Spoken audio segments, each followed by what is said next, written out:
அந்த காலடி தெரியாதா, அவங்க அணிஞ்சிருக்கிற ஆபரணங்கள் தெரியாதா அப்படின்னு எல்லாருமே ஏங்கி தவிர்த்து அது சித்தர் ஒரு பைத்தியக்காரனாக வர இவர் சித்தராக இருப்பாரா, இவர் ஞானியாக இருப்பாரா, இவர் மகானாக இருப்பாரா அப்படின்னு எல்லாருக்குள்ளேயும் அந்த தேடல்கள் இளம் வயசுலேயே இருக்கும். அது சித்தர்கள் தேடல்கள் எல்லாருக்குள்ளேயும் இருக்குது. அது என்ன அந்த நிலையை அந்த சிவநிலையை நோக்கிய பயணங்கள்லாம் எங்கேயாச்சும் கிடைக்காதா அப்படின்னு அந்த ஆத்மா தேடி அலையுது.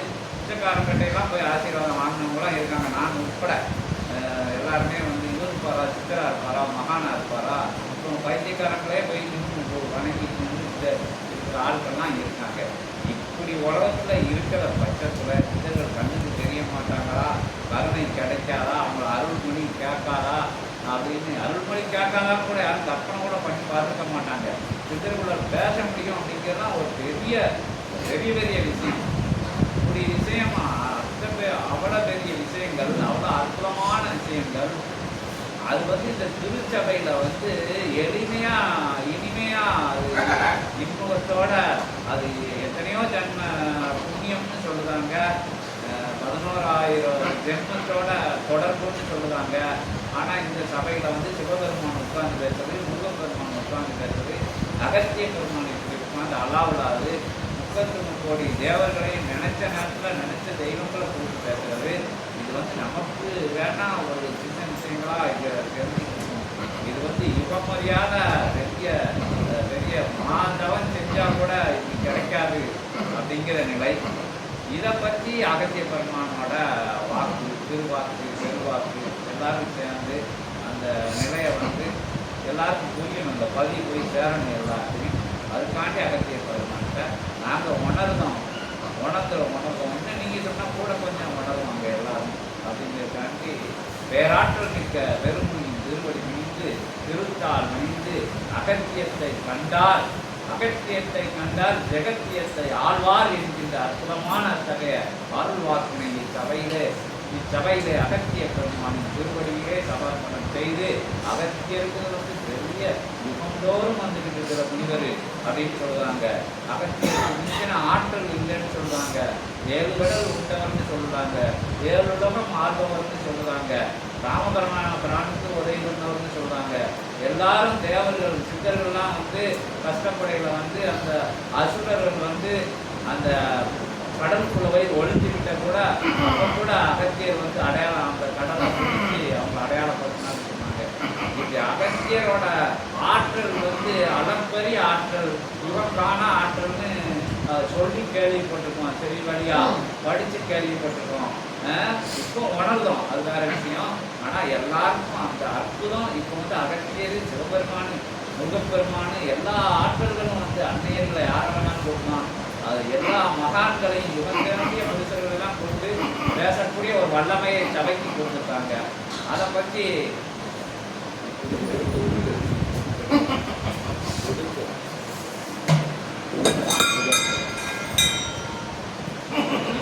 வாழ்க்கை அகத்தியமே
திருப்பால் பணிந்து திருச்சபையை பணிந்து பேராற்றல் பணிந்து பெருச்சபையை பணிந்து பெருமகா ஆற்றலை வணங்கி நிற்கும் தருணம் இது அகத்தியமே.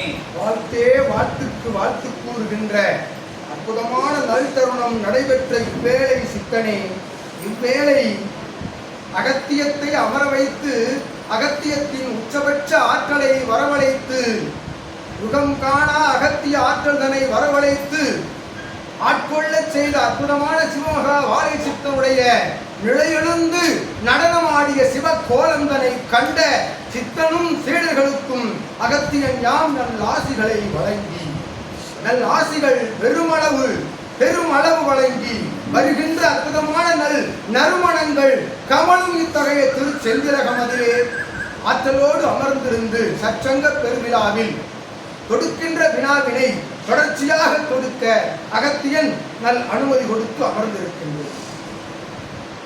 அதான் இது போன்ற ஒரு அரிய நிகழ்வு ஏன்னா சித்தர்கள், தேவர்கள், சிவபெருமான், முருகப்பெருமான் எல்லாரும் கற்பனையில கூட பார்க்க முடியாத விஷயம். ஏன்னா இது மீடியா மூலியமோ ஊடகங்கள் மூலியமாவோ பரவல் ஆகவில்லை. அது இந்த சின்ன எல்லைக்குள்ள இந்த சிற்றம்பம் உங்களுக்கு சிற்றபைய தெரிஞ்சவங்க அறிஞ்சவங்க ஒரு சின்ன அன்பளவு இயல்பா சூட்சமத்தில் பிரபஞ்சம் முழுவதும் நிறைஞ்சிருச்சு அறிஞ்சிக்கிட்டு இருக்கிறத வர இதோட பெரிய விஷயம் சின்ன விஷயம் உலகத்தில் இல்லைன்னு நாங்கள் எப்பவுமே முடிவு பண்ணோம்.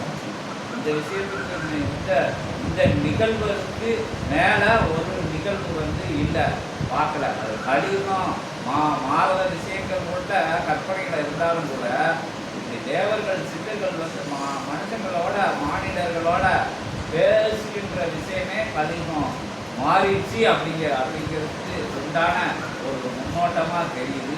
இதோட சூட்சமாக அதிசூட்சமாக உன்னத உயர் சூட்சமெல்லாம் கொடுக்கப்பட்டிருக்கு. ஏன்னா ஒரு யுகனாலே கற்பனை பண்ணி பார்க்க முடியாது. நம்ம ஒரு யுகனாலே கற்பனை பண்ணி பார்க்க முடியாது. 11 யுகம்னாலும் கற்பனை பண்ணி பார்க்க முடியாது. 11,000 யுகமா ஒரு சித்தர் பாதாள லோகத்தில் அது நாங்கள் எல்லாரும் சிவசபை சீடர்கள், சித்த சபை சீடர்கள், இறைவனை நம்புறவங்க, அகத்தியரை நம்புறவங்க எல்லாரும் உணர்த்தப்பட்டு வந்துக்கிட்டு இருக்கோம். 11,000 யுகமா ஒரு சித்தர் தவம் இருக்காரு அப்படிங்கிற விஷயம் அது என்ன பெரிய எவ்வளோ பெரிய விஷயம் அந்த சித்தர் வெளியே வாராரு அப்படிங்கிறதே பெரிய விஷயம். அது அகத்திய பெருமான் அதை வளர்த்துட்டாரு. சிவபெருமான் அந்த ஆற்றலை வெளியே எடுத்தாங்க. முருகப்பெருமான் பிரபஞ்ச மன்னனாக இந்த எல்லையில் உட்கார்றாங்க அப்படிங்கிற விஷயங்கள் கதைகளாக தெரியலாம் வேற ஆட்களுக்கு. ஆனால் இது நிஜம். இது நம்ப முடியாத நிஜம், ஆனால் நம்பக்கூடிய நிஜம். அந்த விஷயங்கள் இதுக்கு மேலே அந்த பிரம்மாண்டத்தை அது பிரபஞ்ச அளவுக்கு அதை பேசிக்கிட்டே போகணும். அது சிவபெருமான் சொன்ன மாதிரி இப்போ பேசினான்னா அது அடுத்த பௌர்ணமி வரைக்கும் பேசலாம் அப்படின்னு சொன்ன மாதிரி அதையும் தாண்டி பேசக்கூடிய விஷயங்கள் இது. 11,000 யுகமாக என்ன நடந்திருக்குன்னு எங்களுக்கு தெரியாது. ஒவ்வொரு யுகங்களில் என்ன நடந்திருக்கு தெரியாது. ஆனால் உணர முடியுது. காலங்கள் எப்படி மாறி இருக்கும், எல்லா விஷயங்களும் எப்படி இருக்கும், ஓரளவுக்கு அகத்திய பெருமான் கொடுத்த அந்த ஞானத்தை வச்சு உணர முடியுது. உள்ள போகையில் அது பெரிய விரிஞ்சுக்கிட்டே போகுது. அது எல்லைகளே இல்லாத கிளைகளையாக விரிஞ்சு போகிற மாதிரி அந்த பிரபஞ்ச விஷயங்கள் தெரிய வருது. அது முழுசு தெரியாது. அது அந்த தான் இறைநிலை, ஆனால் அகத்திய நிலை. அந்த நிலையில் இருந்து இப்போ எங்கள் உரையெல்லாம் பேசுகிறத எங்களால் என்ன பண்ண முடியல, கற்பனை கூட நினைச்சு பார்க்க முடியலை. ஏன்னா அமைதியாக உட்காந்துக்கிட்டு இருந்தாலும் அதாவது உணர்ந்து அமைதியாக உட்காந்துட்டு இருந்தாலும் அதை எங்களால் தாங்க முடியல. அவ்வளோ பெரிய விஷயம். அந்த விஷயத்தை பற்றி அதில் எல்லாருக்கும் தெரியணும். என்ன இது என்ன விஷயம்னு விளக்க முடியல. இதுக்கு மேலே வார்த்தைகளற்ற ஒரு நிலை இந்த நிகழ்வு. சிவபெருமான் பேசுகிறாரு, அகத்திய பெருமான் பேசுறாரு, முருகப்பெருமான் பேசுறாரு அப்படின்னு சொன்னால் அதெல்லாம் நகைச்சுவை மாதிரி தெரியணும். நமக்கு அது பெரிய விஷயம். அந்த விஷயம் அதோட ஆற்றலை பற்றி அகத்திய பெருமான்கிட்ட தெரிஞ்சுக்கிறோம். பகிர்ந்துக்கிறதும் அந்த ஆனந்தத்தை, அந்த அதிசயத்தை பகிர்ந்துக்கிறோம். மாநில நிலையில இருந்து உங்கள்கிட்ட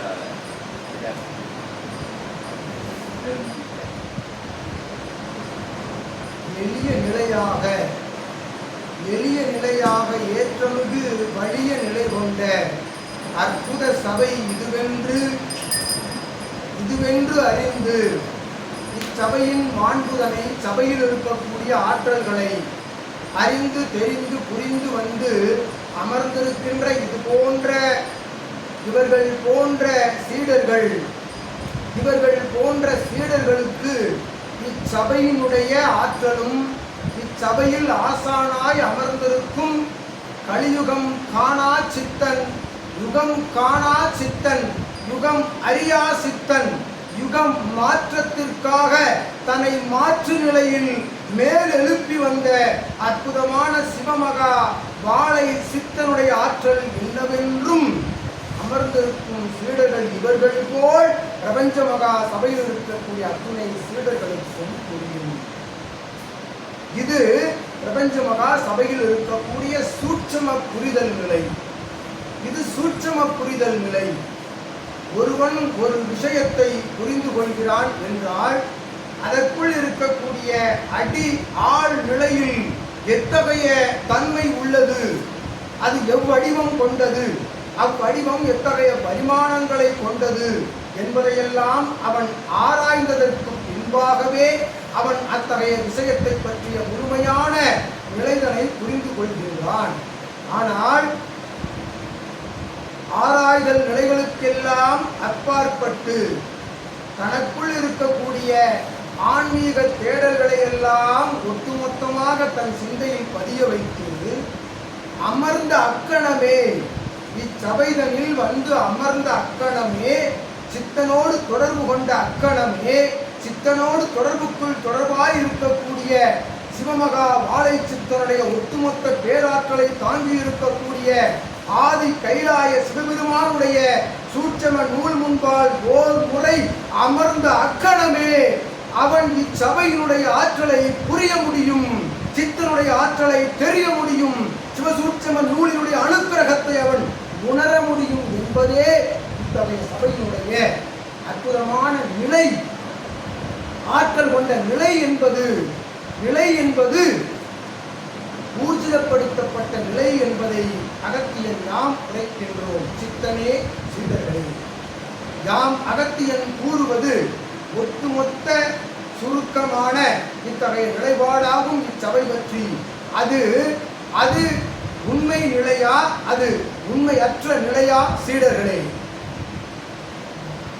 இத்தகைய உண்மை நிலைகளை அறிந்து கொண்ட அத்துணை சீடர்களும் இச்சபையின் மாண்பறிந்து இச்சபையில் மட்டுமல்ல இச்சபை சார்ந்த சபைகளில் இருக்கக்கூடிய அத்துணை சீடர்களின் உறவாளர்களும் இச்சபையினுடைய ஆற்றலை புரிந்து கொண்டிருக்கிறார்கள் என்பதே ஊர்ஜிதம் உறுதி என்று அகத்தியன் யாம் சூளுரைத்து இச்சபைக்கு எவ்வாறு இத்தகைய ஆற்றல் கிடைத்தது, இது போன்ற சிவனட காட்சிகள் எங்கும் காணா நிலை, அகத்தியம் வாழ்த்துகின்ற போது அகத்தியத்திற்குள் உள்ளிருந்து எழுகின்ற சிவ ஆற்றலை காண்கின்ற நிலை இச்சபையில் சச்சங்கத்தில் மட்டுமே உணர முடியும் என்பது ஊர்ஜிதப்படுத்தப்பட்ட நிலை என்பதை அகத்தியன் யாம் தெரிவித்து அந்நிலை எவ்வாறு இச்சபைக்கு புகுத்தப்படுத்தப்பட்டது என்பதையும் அகத்தியன் யாம் தெரிவிக்கின்றோம். சித்தனே சீடர்களே,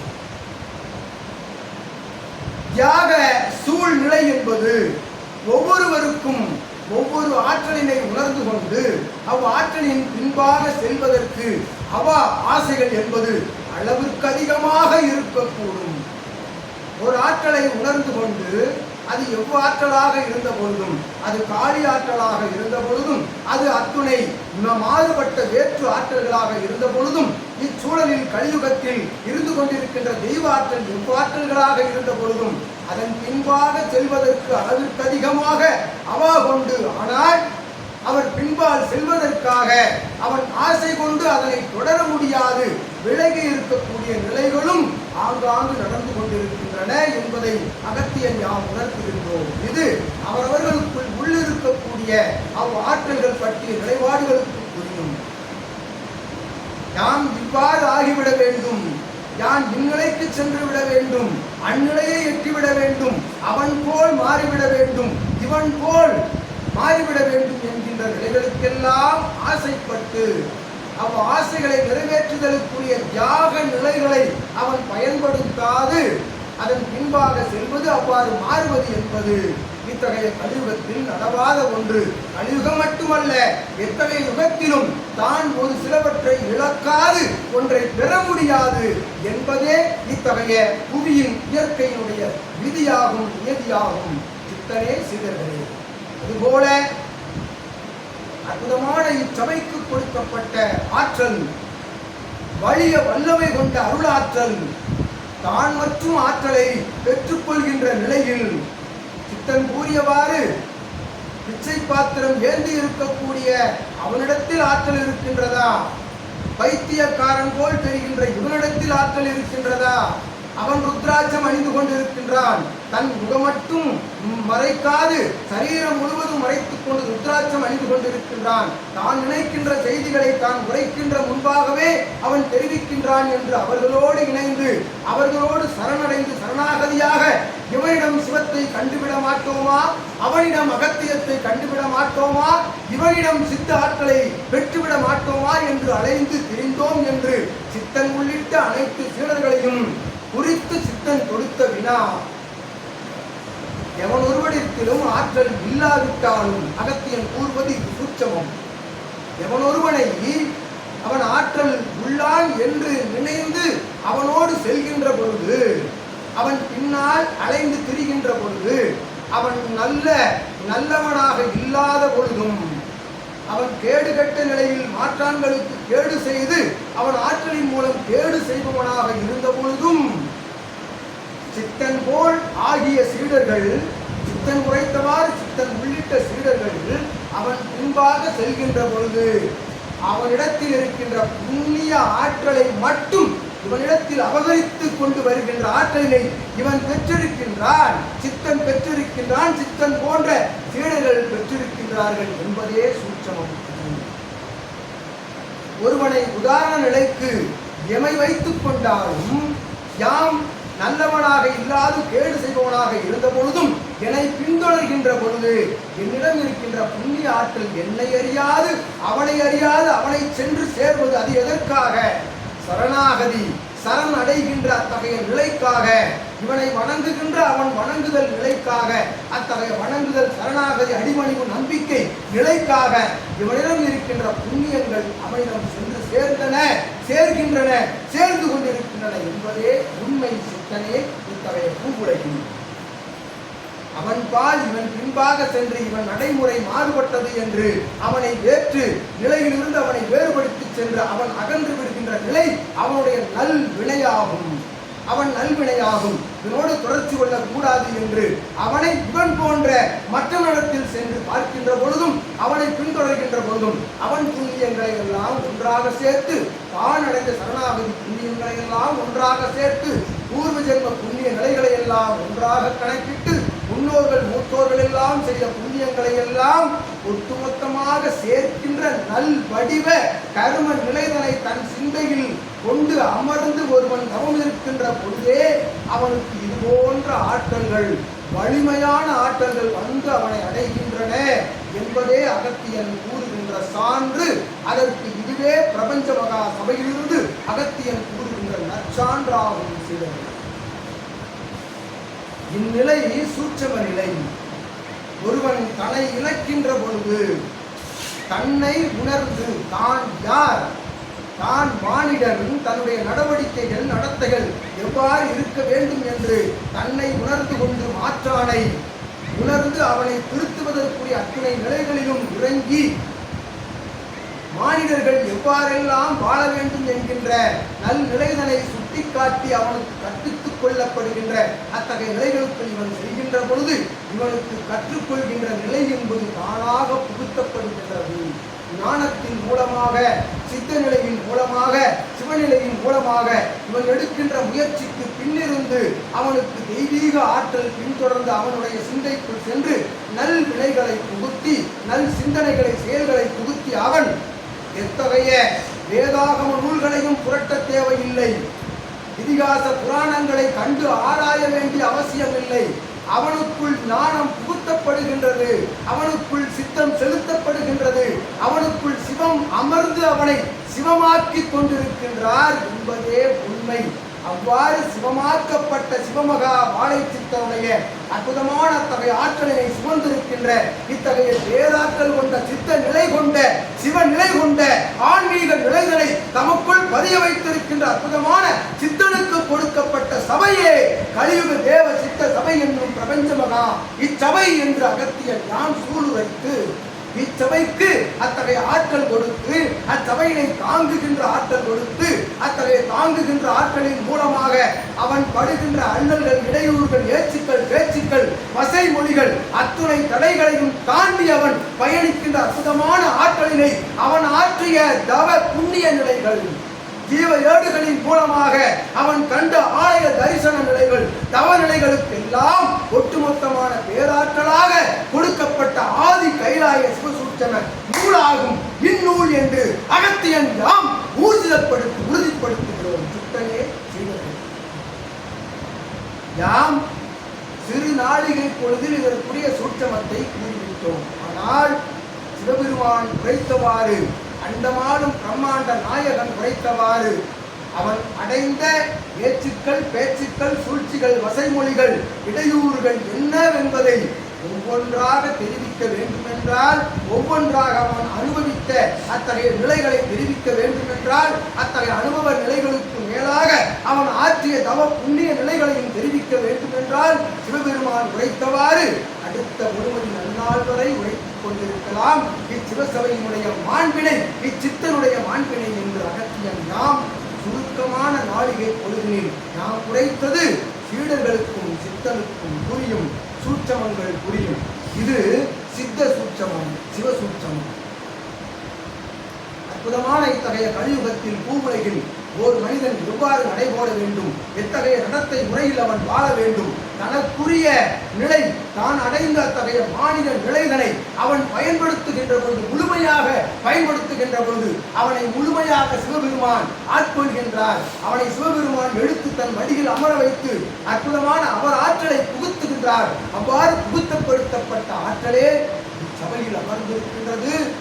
அத்தகைய சித்தனை அத்தகைய சிவனை அத்திருமுருகனை அப்பரந்தாமனை ஆஞ்சநேயனை அற்புத வடிவத்தை குலதெய்வ ஆற்றலை திரு கருட பகவானுடைய பேராற்றலை எல்லாம் சுமந்திருக்கும் இது போன்ற சித்தனை அடிகோடி அவன் கரம் தொட்டு அவன் கால் தொட்டு அடிபணிந்து வருகின்ற அத்துணை சீடர்களுக்கும் இது போன்ற நிலை வரும், இது போன்ற அருள் ஆற்றல் வரும், இது போன்ற ஆதி கைலாய சிவசூட்சம நூலினை சுமந்து கொண்டு அற்புதமான பறைசாற்று அருள்மொழிகளை உரைக்கக்கூடிய அற்புத வலிமை வரும். இதுவே சான்று என்று அகத்தியன் நாம் உரைத்து அமர்ந்திருக்கின்றோம்.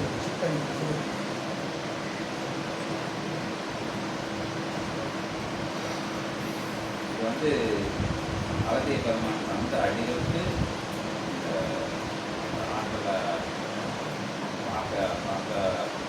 பெரும் பாக்கியமாக நினைச்சு ஏற்கனவே எல்லாம் பெரும் பாக்கியமாக நினைச்சிருக்கணும்.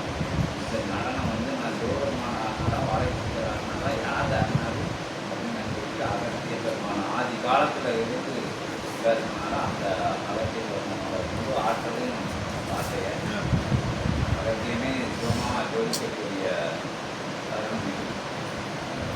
இந்த மாதிரி அகத்திய வேற இல்லை, சிவபெருமான் வேற இல்லை அப்படிங்கிறதான் அகத்திய பெருமான் வாயில அருள் மொழியில இருந்து அதை எல்லாமே புரிஞ்சுக்கிட்டே நமக்குலாம் ஒரு விருந்து மாதிரி, ஒரு ஆன்மீக விருந்து மாதிரி நல்லா குறையாத அச்சே பார்த்துக்கிறதா வந்துக்கிட்டே இருக்கும். நம்ம தான் உண்டான விஷயங்கள் நம்மளோட கம்மியாக இருக்குது. அகத்திய பெருமான் வந்து நிறைவாக திருச்சபையை பற்றின்னு சொல்லி அந்த முக்கியமாக தேவை அகத்தியில் உட்காந்து பேசிக்கிறது, அகத்தியில் உட்காந்து பேசிக்கிறது அது எத்தனை கோடி ஜென்மம் எடுத்தாலும் அதுக்கு ஈடாகாது அப்படிங்கிறது தெரிஞ்ச ஆன்மீக பெரியவங்க இதிகாச புராணங்களில் அது கற்பனையில் கூட பார்க்க முடியாது. ராமபிரானே வந்து அந்த ராவணனை வதம் செஞ்சுட்டு அந்த பிரம்மகத்தி தோஷம் கொடுத்து உடம்பெல்லாம் வந்து அந்த இதாகிடும், தோஷம் எடுத்து அந்த பாவமாகி அதை நிவர்த்தி பண்ணது அகத்திய பெருமான்னா அதெல்லாம் ஆசீர்வாதம் வாங்கிட்டு போனது அகத்திய பெருமான் தான் வாங்கிட்டு போயிருந்தாரு யார் ராமபிரான். திருப்பி அந்த பாவம் வந்து இருக்க உடனே வணங்கி நின்னது அகத்திய பெருமான் தான். அதற்கான உருவாக்கப்பட்ட தலம் தான் ராமேஸ்வரம். அகத்திய பெருமான் சொல்லி நம்ம நிகழ்ந்த விஷயங்கள்லாம் அவங்களுக்கு வரலாறுலாம் தெரியும். இந்த பிரதேச சிவலிங்க பிரதேசத்தை செய்யப்பட்டு அது மணலிங்கமானது திருப்பி அதை எடுத்து அவங்க அந்த அளவுக்கு முக்கியத்துவமான பெருமனிகள் அகத்திய பெருமனிகள். அவங்க கூட உட்காந்து பேசணும்னா நீங்கள் எல்லாரும் பாக்கியம் வாங்கிக்கணும். அந்த எனக்கு வந்து சிவகூரையில் எளிமையான இடத்துல வலிமையாக வல்லமையாக நடந்துருக்கு. அது அகத்திய பெருமான் அவர் வாயிலே அவர் திருவாய் மொழிகளால் அவர் பூர்ணா அந்த சராசரமே பேசுகிற மாதிரி அந்த நிகழ்வை நம்ம பார்க்கணும். வேற எதுவும் அகத்திய பெருமான் கேட்கணும்னா ஆன்மீக விஷயம்